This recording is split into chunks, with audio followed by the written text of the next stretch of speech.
Hello నమస్తే.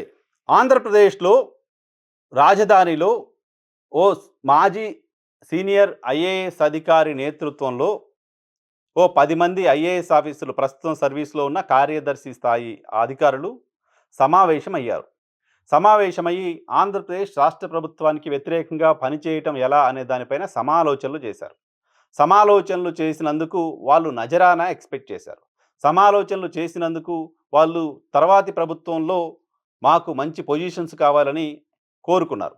ఇలాంటి సమావేశంలో పార్టిసిపేట్ చేసి ప్రభుత్వానికి సంబంధించిన లోటుపాట్లు, లొసుగులు, కాంట్రాక్టర్లు, డబ్బు మూటలతో పట్టుకొని వచ్చి ఎవరిని కలుస్తున్నారు, ఏంటి అనే సమాచారాన్ని ప్రతిపక్ష వైఎస్ఆర్ కాంగ్రెస్ పార్టీకి ఇచ్చినందుకు వాళ్ళు ఇంకేదో ఆశిస్తున్నారు.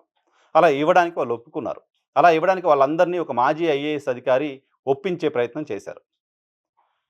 శనివారం రోజు తెలుగుదేశం పార్టీ పత్రిక 'ఆంధ్రజ్యోతి' రాసిన కథనం. వాళ్ళ పేర్లు 'ఆంధ్రజ్యోతి' రాయడానికి మొహమాట పడింది. సరే, వాళ్ళ మొహమాటాన్ని అలాగే ఉంచుదాం. నాకు కూడా ఆ పేర్లు తెలుసుగా, నేను రివీల్ చేయదలుచుకోలా. అయితే ఈ వార్త తెలుగుదేశం పార్టీని అలర్ట్ చేయడం కోసం పనికొస్తుందని 'ఆంధ్రజ్యోతి' అనుకుందేమో తెలీదు. లేదా ఈ వార్త ద్వారా వైసీపీ ఇంకా ఏదో కుట్రలు చేస్తుందని చెప్పాలని 'ఆంధ్రజ్యోతి' అనుకుందో లేదో తెలీదు. కానీ ఈ వార్త ద్వారా ఆంధ్రప్రదేశ్ రాష్ట్ర ప్రభుత్వానికి చాలా పెద్ద అవమానం జరిగింది అని నాకు అనిపించింది. ఆంధ్రప్రదేశ్ రాష్ట్ర ప్రభుత్వం ఒక పనికి మాలిన ప్రభుత్వంగా మారిపోయింది అని ఆ పత్రిక అనుకుంటుందేమో అని అనిపించింది. ఆంధ్రప్రదేశ్ రాష్ట్ర ప్రభుత్వం చేతగానితనానికి ఇది నిదర్శనమని ఆ పత్రిక అనుకుంటుందేమోనని అనిపించింది. ఆంధ్రప్రదేశ్ రాష్ట్ర ప్రభుత్వం పైన సామాన్య ప్రజలకు మాత్రమే కాదు, బ్యూరోక్రసీలో ఉన్న కార్యదర్శి స్థాయి అధికారులకు కూడా ఈ ప్రభుత్వం మళ్ళీ వస్తుందనే నమ్మకం లేకుండా పోయింది అని ఆ పత్రిక అనుకుంటుందేమోనని నాకు అనిపించింది. ఎందుకు అనిపించిందంటే, ఈ సమావేశం విజయవాడ నడిబొడ్డున జరిగింది. ఈ సమావేశంలో ప్రస్తుతం సర్వీస్లో ఉన్న అధికారులు పార్టిసిపేట్ చేశారు. ఈ సమావేశం అర్ధరాత్రి రహస్యంగా ఎవరికీ తెలియకుండా జరగల. ఈ సమావేశం ఉదయం పొద్దున్నే అంతా రోడ్ల మీద తిరుగుతున్న సమయంలో 8 గంటలకు బ్రేక్‌ఫాస్ట్ మీటింగ్ పేరుతో ఆఫీసర్లంతా ఆఫీస్‌కి వెళ్ళాల్సిన టైంలో 9 గంటలకో, 10 గంటలకో ఆఫీస్‌కి వెళ్ళాల్సిన టైంలో 10, 10:30, 11 గంటల వరకు ఈ మీటింగ్ జరిగింది. ఆఫీస్‌కి వెళ్ళాల్సిన టైంని కూడా పోస్ట్‌పోన్ చేసి వాళ్ళు ఇక్కడ మీటింగ్ పార్టిసిపేట్ చేశారు. ఈ మీటింగ్‌కి అటెండ్ అయిన వాళ్ళందరూ కూడా తమ తమ అధికారిక వాహనాల్లోనే అక్కడికొచ్చారు. తమ డ్రైవర్లు, తమకు సంబంధించిన సిబ్బంది, ప్రభుత్వానికి సంబంధించిన సిబ్బందిని అందరినీ పెట్టుకునే ఆ మీటింగ్‌కి అటెండ్ అయ్యారు. మరొక కీలకమైన విషయం ఏంటంటే, ఈ మీటింగ్ ఎక్కడైతే జరిగిందో ఆ మీటింగ్ జరిగిన ప్రాంతం, ఆ వ్యక్తికి సంబంధించిన బ్యాక్‌గ్రౌండ్ చూస్తే ఆయన తెలుగుదేశం పార్టీకి సంబంధించిన సింపథైజర్. అంతేకాదు, ఈ మీటింగ్‌లో పార్టిసిపేట్ చేసిన కొంతమంది ఐఏఎస్ అధికారులు, ఐపీఎస్ అధికారులు పార్టీల వారీగా విడిపోయి ఉంటారని నేను చెప్పడం నా ఉద్దేశ్యం కాదు. కానీ ఆ పత్రిక చెప్పిన దాని ప్రకారం తెలుగుదేశం పార్టీకి సంబంధించిన సింపథైజర్స్‌గా ఉన్న ఐఏఎస్ అధికారులను కూడా ఈ మాజీ ఐఏఎస్ కన్విన్స్ చేసే ప్రయత్నం చేశారు అని. సో, తెలుగుదేశం పార్టీ ప్రభుత్వంలో పనిచేస్తూ ఉన్న, తెలుగుదేశం పార్టీకి అనుకూలంగా ఉన్న, ఇప్పుడు ముఖ్యమంత్రికి దగ్గరగా ఉన్న శాఖల్లో కూడా పనిచేస్తూ ఉన్న అధికారులు ప్రభుత్వానికి వ్యతిరేకంగా కుట్ర చేయడానికి పట్టపగలు మా అధికారిక సిబ్బందితో అధికారిక వాహనాల్లో విజయవాడ నడిబొడ్డున ఒక మీటింగ్‌కి అటెండ్ అయ్యారు. ఏం ఇండికేషన్ ఇస్తుంది ఇది? జనరల్‌గా ప్రభుత్వానికి వ్యతిరేకంగా ఏమైనా మాట్లాడాలంటే ప్రభుత్వం మనం గమనిస్తుందేమో, మనం ఏమైనా మాట్లాడితే ఫోన్‌లు వింటుందేమో, లేకపోతే మనం ఎక్కడికెళ్ళాం ఏంటి అనేది ఇంటెలిజెన్స్ అబ్జర్వ్ చేస్తుందేమో అని అధికార పార్టీకి సంబంధించిన నాయకులే భయపడుతూ ఉంటారు. వాట్సాప్ కాల్‌లో తప్ప మామూలు కాల్‌లో ఎవరు మాట్లాడట్లా. ఎప్పుడైనా మాట్లాడితే కూడా ఏమైనా ఇంపార్టెంట్ మాట్లాడాల్సొస్తే, ప్రభుత్వానికి సంబంధించి విమర్శ చేయాల్సొస్తే, ప్రభుత్వంలో ఏం తప్పులు జరుగుతున్నాయో మాట్లాడాల్సొస్తే నేను వాట్సాప్ కాల్ చేస్తాననో, ఫేస్ టైమ్ కాల్ చేస్తాననో చెప్తుంటారు. ఇది పార్టీకి సంబంధించిన నాయకులే. అలాంటిది ప్రభుత్వంలో కీలకంగా ఉండే ఐఏఎస్ అధికారులు నేరుగా బయటకొచ్చి పట్టపగలు మీటింగ్ పెట్టి ప్రభుత్వానికి వ్యతిరేకంగా పనిచేయడం ఎలా అనే మీటింగ్‌లో సమాలోచనలో 2 గంటలు, 3 గంటల పాటు అక్కడ గడిపారంటే ఈ ప్రభుత్వం పైన వాళ్ళకి నమ్మకం లేకుండా పోయినట్టు కదా అర్థం. ఈ ప్రభుత్వం మళ్ళీ వస్తుందనే నమ్మకం వాళ్ళకి లేనట్టు కదా. ఇంటెలిజెన్స్ మనల్ని గమనిస్తుందేమనే ఆలోచన కూడా వాళ్ళు చేయనట్టు కదా.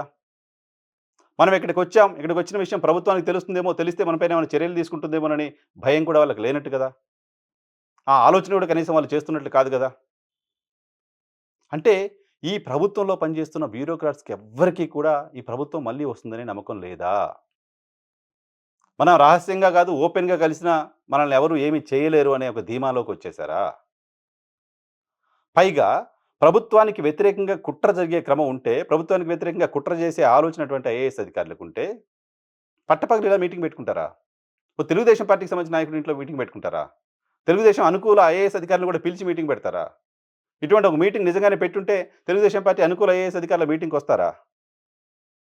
వస్తున్నారంటే దాని అర్థం ఏంటి? ఫస్ట్ ఆఫ్ ఆల్ వచ్చే ఛాన్స్ ఉండదు. ఒకటేం జరిగుండాలి, అదేదో జనరల్‌గా, క్యాజువల్‌గా, యాక్సిడెంటల్‌గా జరిగిన ఫార్మల్ మీటింగ్ అయ్యుండాలి. అలా కాకుండా ఆర్గనైజ్డ్‌గా, ప్లాన్డ్‌గా జరిగిన మీటింగే గనక అయ్యుంటే, అది ప్రభుత్వ చేతగానితనానికి నిదర్శనం కదా! ఈ ప్రభుత్వం సరిగ్గా పని చేయట్లేదు అనడానికి నిదర్శనం కదా! ఈ ప్రభుత్వం పట్ల ఎవరికీ భయమే లేదు అనేదానికి నిదర్శనం కదా! ఈ ప్రభుత్వం మళ్ళీ వస్తుందనే ఆలోచన ఐఏఎస్ అధికారికి లేదు అని గదా! 15 ఏళ్ళు మేమే కలిసి ఉంటాం, మేము కలిసే ఉంటాం అనే ప్రకటన పదే పదే కూటమిలోని 2 ప్రధాన రాజకీయ పార్టీలు చేస్తున్నప్పటికీ, 164 సీట్లతో ఈ పార్టీ అధికారంలోకొచ్చి 20 నెలలు కూడా పూర్తి కాకపోయినప్పటికీ, ఈ సమయంలో కూడా ఐఏఎస్ అధికారులకి మళ్ళీ రేపొద్దున ప్రభుత్వం వస్తే మనకేదో పదవి కావాలి, కాబట్టి వాళ్ళని ఇప్పుడే ప్రసన్నం చేసుకుందాం అనే ఆలోచనలోకెళ్లారంటే, సగం గూడా ప్రభుత్వానికి సంబంధించిన టెన్యూర్ పూర్తి కాకముందే, వచ్చే ప్రభుత్వంలో మనం ఏంటి, మనకేం కావాలనే ఆలోచన ఇప్పుడు జేస్తున్నారంటే ఏంటి అర్థం? ఏంటి అర్థం అంటే ఈ ప్రభుత్వం మళ్ళీ వస్తుందనే నమ్మకం, మళ్ళీ వస్తుందనే ఆలోచన ఎవరికీ లేకుండా పోయింది.